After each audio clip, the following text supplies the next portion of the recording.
Oh, do you want to call the meeting to? Yep, I'll call the meeting to order at 6:05 p.m. And we have our agenda here that we'll go through, and I will turn this over to, I guess we could go either with you, Dr. Seelig, or directly to you, Dr. Mead. I'll just go through the agenda quickly, give a little overview, and then Anne, you can jump in, okay? That works. So there's really just two items on the agenda. It's our first meeting of the year. We always like to start with just a quick overview of upcoming events and opportunities to engage with the school community. So Dr. Mead will talk a little bit about that. And then coming up, we have the CABE convention, which is going to be coming up in November. And while I believe they've officially released the consent calendar that they're going to be reviewing at the delegation meeting, I'm not sure everyone's gotten it yet. So I was able to get a sort of advanced copy from them. They'll be sending them out in the mail in that little blue booklet that everybody gets. So Kate and I have looked through some of those. We've made put attachments in the invitation so everybody can see it as well. And we're going to talk through just a few of the items on there. I mean, there's a lot of things on here to talk about, but we're going to talk about just a couple of the things that we think are important.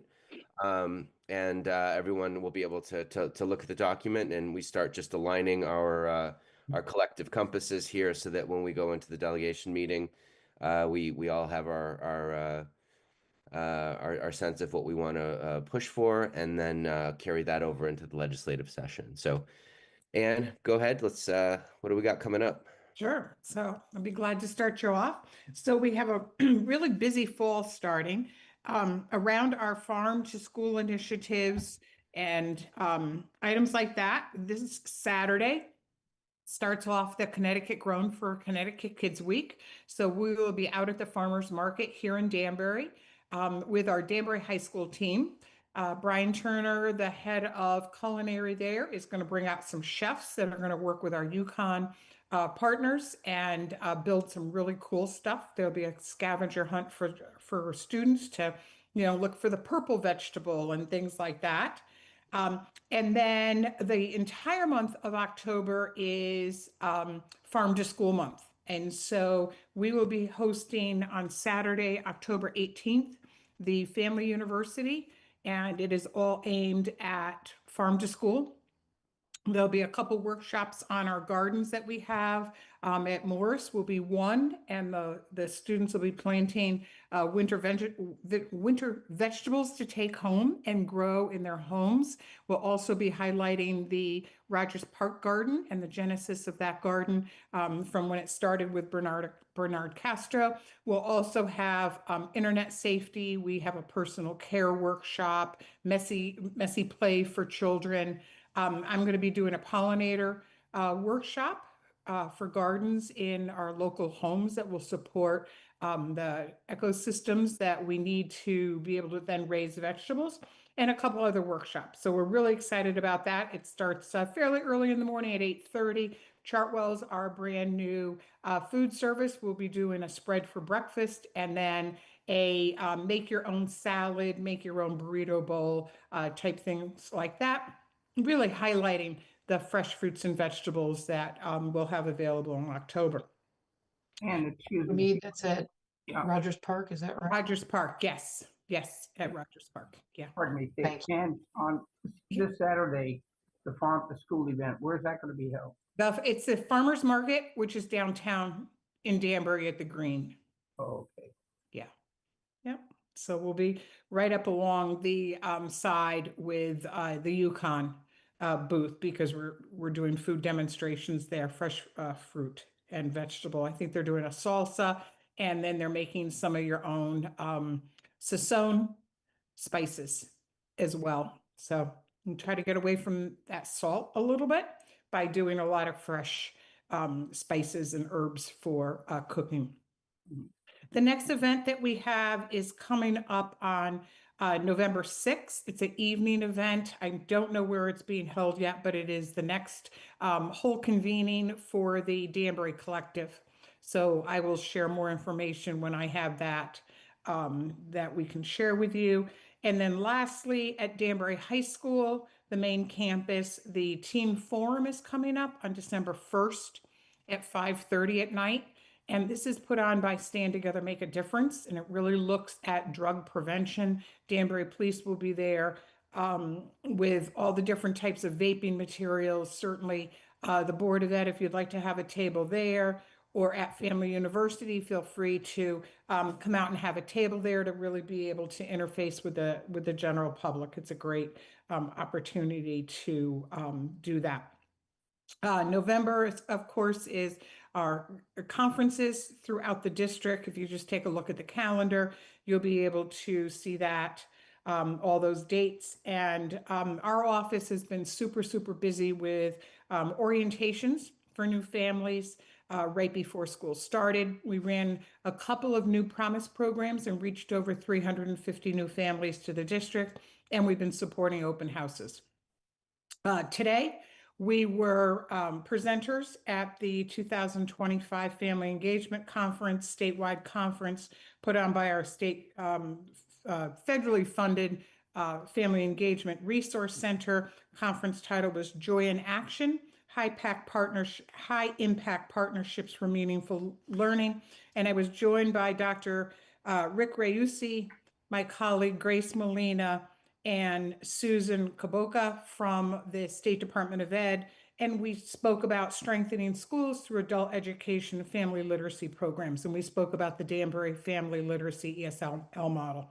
So we were really excited to do that. Got a lot of good questions about that program that has been just so highly successful in Danbury. So it is running again now at other schools, and always an opportunity as the classes are unfolding to invite board members into those classes as well, to speak with our students that are taking the courses. So I think that's about it. Mike, did I miss anything No, you have? that's it. Okay. Thank you. Oh, you're very welcome. I know everything you do, but when you put it all together and condense it down into a briefing like that, it always just feels like it's just incredible how much you guys have going on, and especially with all this farm to table work now with Chartwells, it's just an exciting time to be in that space with our new food vendor. So Yeah, thank you so much. Thank you. We're getting really good feedback from the students about the food. I mean, elementary, it's taken a little bit of time, but those middle and high schoolers absolutely love the food. And I've heard from several custodians that they feel like they're throwing out a lot less food in bags. The bags that are going out to the garbage cans don't weigh as much. So That's great. that's good that the food is in the tummies and not in the garbage. So Absolutely. great. Thank you. Thank you, Dr. Mead. You're Appreciate that very update. welcome. You're very Appreciate you representing the district in the many ways that you do, Thank and you. bringing forward information to the board so that we can also participate. exciting times for us. Yes, Thank you. All right. So the second item on the agenda is discussion of the 2026 legislative priorities and the CABE resolutions. So attached to this invitation, Kara P. sent out an update yesterday that had these two documents on them. So the first one is the CABE consent calendar for 2025. So this is all their current resolutions with any recommended changes that came up last year. And then the second document is the 2026 proposed changes. So these were changes that came in this year that they would be looking to put on the consent calendar for next year. And before we dive in, I just want to talk a little bit more broadly, and please, Kate, jump in here because I know you have a really great understanding of this. What these are, this is not legislation per se. It's not even language that would go into legislation. These are really the positions that CABE is going to take as we go into our legislative session. And, when a bill comes up and then you see, a check mark, he says, CABE supports or doesn't support. This is the document ultimately that will dictate whether CABE has a check next to support or doesn't support, because this is the guiding vision of what CABE is really going to be promoting. And, this will guide, where they, how they provide testimony, what bills that they try to promote, and just overall what they really push for in the legislative session. So when we all gather in November in Mystic, these are the two documents we'll be talking about. Number one is going to be the consent calendar here for 2025 that will become official that evening. And then the next one here will be changes and discussion about things they want to see go into next year's consent calendar. So Um, Kate, there were two, and I'll just say this consent calendar, it's a pretty sizable document. There's 46 resolutions currently in this consent calendar. There's obviously no way we could talk about all 46 of them. So we chose a few, and there's actually one on the second document too that we thought we would talk about. Our idea was that we would talk about just a couple of these that we feel like are very relevant to what's happening right now in Danbury. Talk about them more generally. But then, as everyone has time to get into this document, spend some time with it, read it, if there's interest in having a conversation about additional items or resolutions in here, then we can certainly call another community relations meeting in advance of that convention, so we can talk about any of the language or something that we all might decide we want to push for when we get into the voting session. So, Kate, if you want to take a lead, I know we talked about 1.8 in the consent calendar and 2.11 in the changes. So is there one you prefer to start with? I think we can start with 1.8. Since that's pertinent to this year. And Dr. Okay. Sealy, thank you for sort of the overview so we understand this. So the CAPE convention happens on Friday and Saturday, and the delegate assembly happens Thursday afternoon. And last year was the first year that the Danbury Board of Ed has attended in quite some time. Or perhaps it was the year before. I apologize. Last year was kind of blurry. But I think that it's a valuable space for us to be in because that delegate assembly does not have a ton of attendance. And so when you talk about a larger district like ours showing up with 5 or 6 people to sit there at the table with everybody, we have a strong presence. And so it's a real opportunity for us to get our voice heard, certainly with CABE, and to sort of also let the other boards of ed members that are present at that delegate hearing know sort of, also reflect on the ideas that we can bring forward, or for us to reflect on the ideas that they're bringing forward. So it's a great opportunity, I think, for our district to sort of build our profile up a little bit and get some stronger recognition at the state level. 1.8 is about the technical education and career high school system. And the way that this particular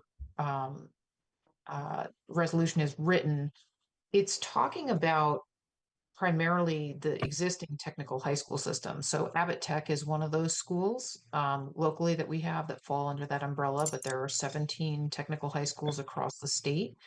And that's primarily, I think, what this resolution is referring to. And we, as we move the initiative of the career academies forward in Danbury, this kind of resolution offers an opportunity for us to sort of encourage the state to make investments in our school district because we're going wall to wall with this program. And you can see that CABE is in support of a high school system that prepares students, if you look at bullet point number 3, for post-secondary education, apprenticeships, and immediate productive employment. Well, those are some of the exact goals that we have for our academy graduates. So I think that when we talk about this particular resolution, this is an opportunity for us to sort of raise our hands at the CABE convention and say, we're doing this work as well. And unlike the technical high school system, which is addressing certain workforce development will always need, such as plumbers and electricians and HVACs, providers. This is another. We're looking more at the emerging workforce needs, right? So cybersecurity and advanced healthcare, and those kinds of pathways, which the state will benefit from by investing in our program. So whatever we can do to sort of shore up this resolution where it's not just specific to the state technical high school system, but also inclusive of general population high schools. I think that's to our advantage to sort of bring that forward. So this is a resolution where, when they go through the agenda, excuse me, at the delegate convention, they're going to ask if anybody has feedback. And this is an opportunity for us to raise our hands and say, we would like to have maybe a more expansive resolution here, so that we can also benefit from any legislation that might come forward to support this kind of education across the state. Thanks, Kay. I think that was incredibly well said. And you really nailed it with that phrase, emerging careers, right? And to your point, the technical high schools are great at existing careers, current careers, and the Career Academy is a little bit more forward-looking, emerging careers, where we're looking at jobs reports and labor department data to determine what's coming down the pipe. And our whole pitch is that we're more nimble to adjust and figure out how to position ourselves to prepare students to be able to step into those jobs in 2 or 3 years, and that CABE needs to be supportive of those schools as well, because they're serving the same ultimate goal, but the current technical high schools are only really serving a portion of that need for the workforce. We're the other half of that, and schools doing what we do are the other half of that. So we should be in that conversation as well, and considered when the funding for those programs is doled out, because it is different than you're just it's not just math and science. There's different materials, there's different resources that are needed, and that such. So Just wondering at this point, I want to pause and just take a moment to see if there's any feedback from committee members about what we're discussing, any questions about anything we've discussed so far. Hey, this is Al. I just, as I mentioned in our superintendent's meeting, the whole country is going into this direction, into this CTE, certification, technical, stuff. So this is probably where, CAVE is getting this feedback. And like I said, I attended my workshop back in August, and they're pushing for our program to go more into the CTE process. And, as I mentioned before, one of my easiest certifications that we can offer our students is, believe it or not, the Microsoft certification process.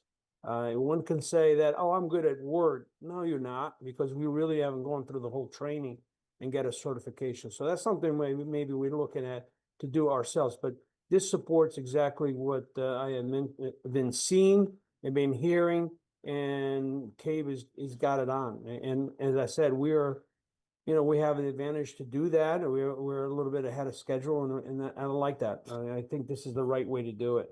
And you're right, it does supplement other career fields that the technical schools cannot offer. yeah, I totally agree with that. I feel like we're almost a yin and a yang. You're right. Together we create the full picture of a future workforce. So Thank you, Al. Appreciate the comments. Any other committee members have feedback here? Any feedback from non-committee members?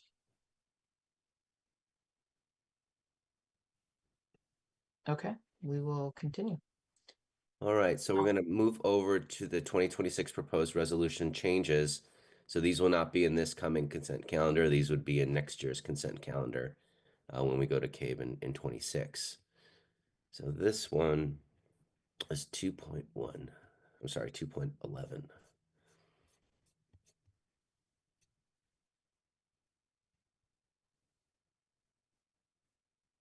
And this was a recommendation for a new resolution. So, and I'm sorry, Mike, if you wanted to continue, certainly No, welcome go to ahead. jump back in. This is something that we've been discussing increasingly, and I think on the heels of passing a cell phone policy, there are other components of the digital world that we have to address and deal with. And one of those is, how do we ensure that students who are using digital resources and specifically using the internet for sources, that we're building good digital citizenship with them and making sure that they stay safe. Obviously, that's a concern for parents and for the community as well. So this resolution that they're bringing forward, I think, is an important one. The resolution kind of lacks any teeth, and I would love And I don't know if this is, you know, what the response will be at the delegate convention, but if we were to bring forward sort of maybe some recommendations for how to take the proactive steps that they refer to implement digital citizenship education and online safety. Um, that the digital citizenship speaks to sort of the idea that when you're online, you know, there's certain conduct and behavior that is appropriate. And the online safety refers to the idea that when you're online and you're accessing materials, that you are that we are creating guardrails for students and some guidelines for parents to create those guardrails at home so that students aren't getting exposed to things that they shouldn't be exposed to. So there's two components there that I think, you know, this resolution speaks to, that I think it would be great for us to be able to bring some more specific steps, because the way that it's worded right now is very loose. And my concern about bringing that resolution up to the state level is, without recommendations that are coming from us or from the Commissioner of Education, um, you know, the state is going to sort of be left to its own devices to sort of set the standards and set the guardrails, and that could come with some potential mandated changes that are going to cost the districts. So that was sort of my thinking, at least in looking at this. But I do think we should support this. I do think it's an important resolution, and one that we need to think about too in terms of policy for our own district. Thank you, Kate. I agree. And this one, and you can see at the bottom of the Government Relations Committee recommends adoption. So that's always a good sign when you see that little stamp of approval on there. They don't always recommend it. So can I interject a minute? Based on Sure. what I'm hearing, for those board members that anticipate going to the Cape Convention, perhaps you should get together and go through some of the items you talked about now, so that we go to the convention united and have a united, presence and voice in speaking on these items, and appear to be more organized as opposed to just doing it here. The thoughts are good, but I think at the convention is where the ideas should be presented, and perhaps it would be worth it to meet with those people beforehand, just go through and get a feel for what they think, and then be able to forge ahead and express opinion on these particular changes. That's a good point, Mr. Janelli. We actually, that's what we did last time. And I think the intent in introducing it here was sort of to raise some awareness about the ways that we can participate at the state level. That's an area that we've sort of not always been active as board members with. You know, CABE is offering spaces for us to kind of get more involved at that state level, whether it's through their organization or through visits that they do annually to the Capitol. And I think that it's to our benefit for us to continue to look for ways to engage at the state level, because that also offers opportunities for us to gain funding. So maybe the next step here is, everyone just has a little homework, take the document, go through it, and then Kate, maybe you could be, or Kate or you or me or whoever, we could be point on just kind of collecting any thoughts, and then we have another community relations in about 4 or 5 weeks, and that'll give us another little lead time before we head into CABE. We can have a conversation, get aligned on maybe 5 or 10 of the big ones that we want to focus on, and then go from there. If I can make a comment on this. Go Sure. ahead, Al. So, this digital citizenship program is not new.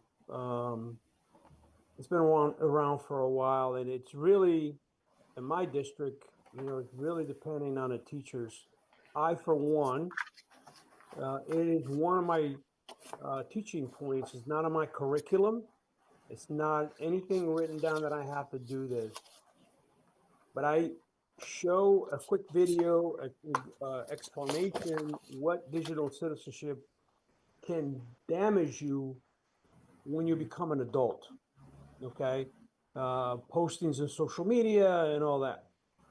The issue I have, and a matter of fact, our district recently, starting this year, students cannot access YouTube in our through our Wi-Fi connection.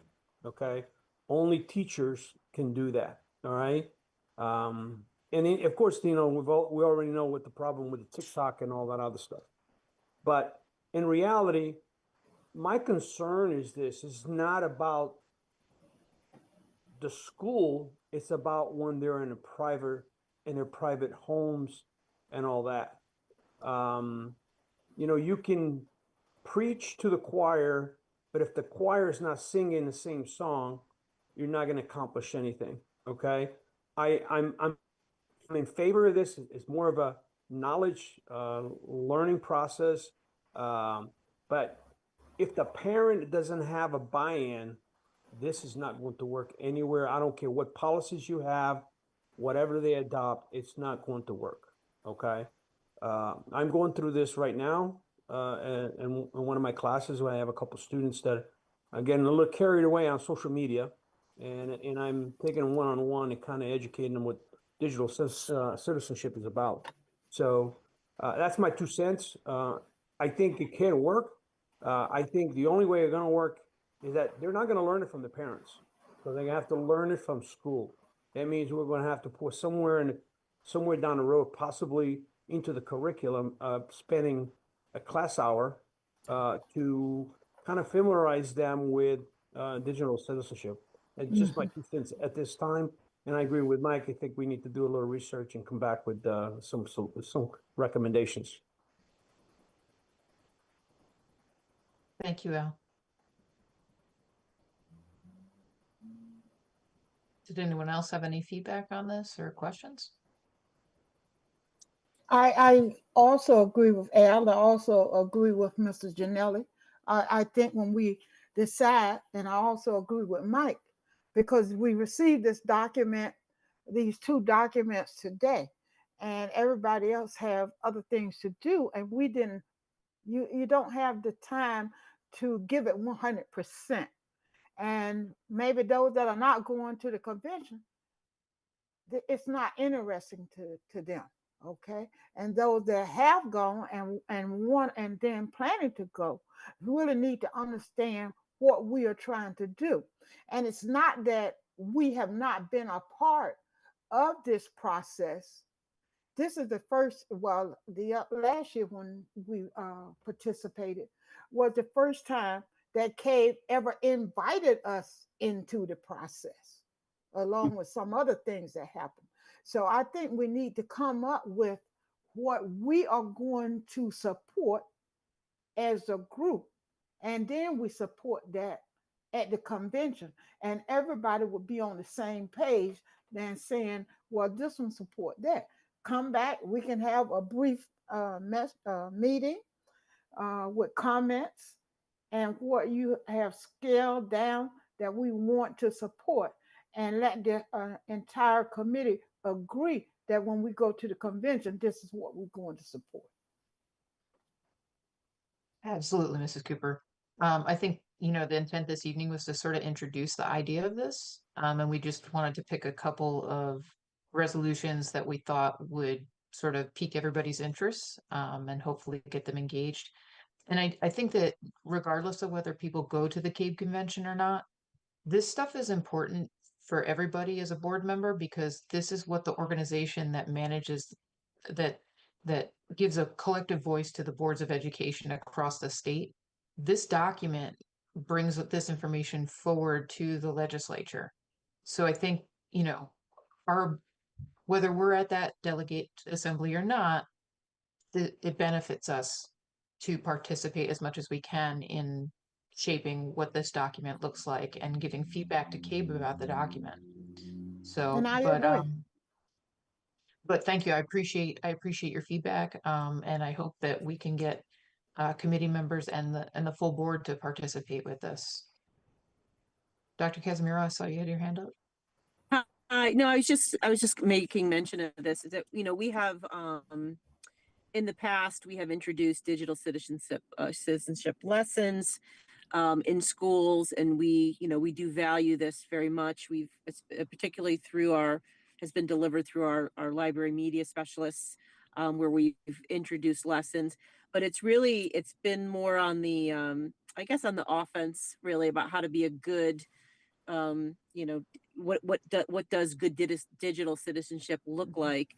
That what Al referenced, I think is very important, and almost as an up and coming way to approach and how to play defense online. And I don't know that we do as much of that as maybe we should. Similarly with parents, I think parents are at a loss for what their kids actually have access to. And the majority of this stuff, especially now that we've limited cell phones and devices dramatically during the school day, and almost altogether in many places, a lot of what students will be accessing and where they'll be accessing will be at home. So, a strong parental component to having them understand what the dangers are themselves, so they can be on the lookout and reinforce at home, I think is going to be an important piece as well. Great. And it's not unusual for us as a district to bring forward initiatives that we then share with families and encourage them to engage with and provide education for. So I think this is just one more aspect where we could do that. Absolutely. Thank you. Is there any other feedback from committee members here? No, I don't have anything, Kate. Okay. Thank you, Lauren. I appreciate you being on. I know it's a busy evening for you. Thank you. I think that's pretty much it. I think we just wanted to sort of talk through a little bit of this, but I certainly would welcome any feedback from the committee about other directions that they might want to take our activity in. In the past, we've tried to organize different events where folks could come and meet board members, events where we've gone in to different events that the Family and Resource Center has arranged that we participated in. But I'm certainly open to suggestions from the group as to what direction they might want to take this committee. Hey, can I make a suggestion? I would like to, at some point, and I think would be worthwhile, is to have a conversation with students and parents, an open conversation, dialogue, as to how they think we're doing, what we're offering, what they feel we need. I think it's a good check and balance. We go through and we sit at these meetings and we follow the superintendent's goals and objectives, which are great, but we don't necessarily hear from the people that we're serving, and I find that kind of strange. In that here we are sitting around making policies and trying to improve the district without having their input. And that's my perception. I could be wrong. I mean, I don't want to go through another year at a budget meeting and hear the kids talk about the bathroom again. But I think we've done tremendous. I think we've done a lot. We've added a lot of value to the educational system in Danbury. The concept of the academy is tremendous, and I would like to hear, feedback on that. As Ann mentioned, she's hearing feedback on the food. That's good to hear. But, it'd be nice if, at this dialogue, somebody said, again, to the board that, we think the nutritional value of the district has improved tremendously, et cetera, et cetera. I tend to think it would keep us on a right path or open our eyes as to perhaps something that we're missing. Now, I'm not looking for a pat on the back, but we don't necessarily have these conversations at our board meetings. We don't have the ability to have a dialogue with the public. So it's just something that I think as part of a community relations type of committee, we could, think about how to put together such a forum if it's possible and think practical. I think the only caution there is that we cannot have all board members at that kind of event because that would qualify it as a board meeting. So we do have certain restrictions we have to work around. But there might be other ways for us to get some feedback and hear from parents and from students. I think that's it's an important voice that we need to hear from. So Or even if you have a board meeting and have that particular board meeting devoted to community conversations so that we don't violate, a concept of having a meeting and it's not posted, but have a specific meeting for this, call it what you want, a workshop, or I don't care what you call it, but just, it to me, it just seems a way to engage the public closer to us, so we're not too distant. Again, my feeling is, we're too distant, and we should bridge we should bridge that gap, particularly when we feel we're doing a lot for the students. It'd be nice if you heard their input as to, yes, this is working great, or no, we think we need this. Could be an eye opener. thank you, Rich. Kate, Lauren, go that's ahead. on. Yeah, I think that's a great idea, Rich. The only thing that I would be concerned about is that it would kind of maybe get carried away and we would end up down that rabbit hole of the water wasn't the right temperature and, all of those little things where we're looking for maybe a grander thought or a grander conversation when if we have that community conversation, we'd have to structure it a certain way, because I feel it would be like, I don't like the red on the wall at King Street, or, it would be too focused. But I do think that's a great idea to have that conversation. I appreciate the comment, and I go back to depending on the moderator or the leader, of that would be able to keep things like that in check and control, but, it's a point, and when discussing it, it should come up as to how do we handle something like that. But I'm just, and particularly what I'm getting at as well is we're quickly approaching the budget season. Pretty soon we'll be out there advocating for, for the budget and advocating for, support, community support, staff support, and it just feels that we only, we do this periodically, and I'd like to bring us a little bit closer. That's all. That's the whole purpose of this. Build on the Andy concept. He's built over the years a great relationship with the people in the community, and I'm sure she gets a lot of, a tremendous value and tremendous amount of feedback by having this relationship with the people, so that what she does, she can modify and adjust, accordingly to what they think. But it's just, it's worth the conversation. And again, if we're looking for community support, you've got to start engaging them in a conversational process with us so they feel like they're making a contribution and just not being told something. Just an opinion of mine. Okay, I know Dr. Mead has got a lot of things going on, but with a family university, this might be a topic that we can be possibly discussed or get an input from the parents of, of what it might be an open dialogue at that level and get some feedback from that perspective. That's a good point, Alan. I would love if we could get some board members, because I certainly have attended several of these events in the past.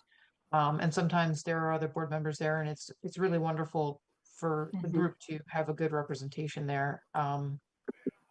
If I'm there by myself, I certainly relish the opportunity to talk with parents, but I'm hardly representative of the full board, and I think it's important that we show our unity as a group when we're in public spaces too. So I hope, with that said, that October 18th you can make some time that morning to be there. Mrs. Cooper? Good suggestion from Richard, good comments from Lauren, but I think as we trying to put together a forum like this and to have community and parents and students input, we have to be careful, okay? Even if you have 5 board members there, one might be saying one thing on this end and the other one saying another thing. So to ease everybody's mind, I will contact Mr. Mooney and see what's the proper way, or he could give me some suggestion as to how we will go about handling this, and we won't find ourselves in a smear campaign in the News Times or either on the radio or Facebook. So I will contact him and ask his suggestion for us. Thank you, Gladys. I appreciate that. Dr. Casimiro? Yeah, so sorry, I'm definitely look like I'm in the dark here. I'm just pulled into a weird, funny light with my driveway here. I think what we're craving, and I know we're due for within maybe a year or so, is the redoing of our strategic plan, right? Where we revisit our vision, we revisit our mission. Sorry. We look at our priorities, our strategic priorities, and the direction that we want to set course for maybe the next 5 years. That the current plan that we have in place right now is due up 2027. So that means during the course of the 26 school year, we should be actively planning and gaining feedback from a variety of stakeholders and engage in a deeper community conversation. I know the last time that we did that, we had Portrait of the Graduate and strategic priorities kind of blended into one. And those conversations, we had the community, we had industry, we had business owners. We weren't talking about industry partners at the time, but we were definitely talking about business owners in the community and different organizations. We partnered with nonprofits. Perhaps it's something that maybe the Danbury Collective could kind of help us with to be a partner in that planning as well, since that is a unique focused mission of theirs as well.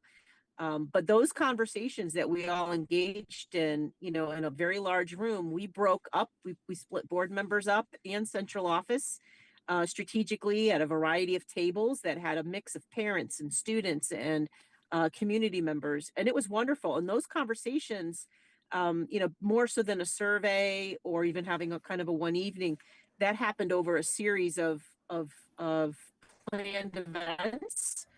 And those conversations really sustained, I know, central office in a lot of the work, the echoes of what parents had to say, the echoes of what our business community had to say, or how they thought they could either contribute or just things that they were seeing from their perspective. So I do think, and even hearing from the kids at the table was very powerful. So, as we approach thinking about how to plan for our next strategic planning session and gathering for our next kind of re-upping of our plan, those things are really important. And I think that there's a way to include all board members in an event like that very planned out with central office at different tables so that we can gather that information and then come back collectively to have a conversation about Right. how that feeds into our goal planning and how the board will develop their goals based on some of the things that they're hearing, as well as their priorities. So we're coming up on the tail end of our current strategic plan, which is probably why we're all craving that level of feedback and contact right now. Kara, that's Thank you, Dr. interesting. Yeah, I neglected and forgot, but that's an excellent example of something that was done, the portrait of a graduate, how we got together as a community and over a period of time. So with that, that kind of a concept, it could work into, what I'm talking about. But, thank you for bringing it up. Of course. And that also kind of dovetails nicely with the whole career academies concept as well, because that's sort of like a continuous reevaluation. Are we, like what curriculum looks like, what the jobs of that are going to be there waiting for our graduates look like. That's all. That's the same level of engagement over and over again to make sure that we continue to meet goals that are going to achieve something. Absolutely. Absolutely. So. Well, thank you very much, Dr. Casimir. I appreciate that. Of Is course. there any other feedback from committee members or anything else they'd like to share? Non-committee members, you're also welcome at this point. All right, well, it's 6:50 and I want to thank everybody, my committee members, the board members who came, Dr. Mead, Dr. Seelig, Dr. Casimiro. Thank you all for being here this evening. I'm looking for a motion to adjourn at 6:51, please. I'll make. So moved. Moved by Lauren and a second. I'll second. Second by Mr. Janelli. All those in favor, please signify by saying aye. Aye. Aye. Motion so carries.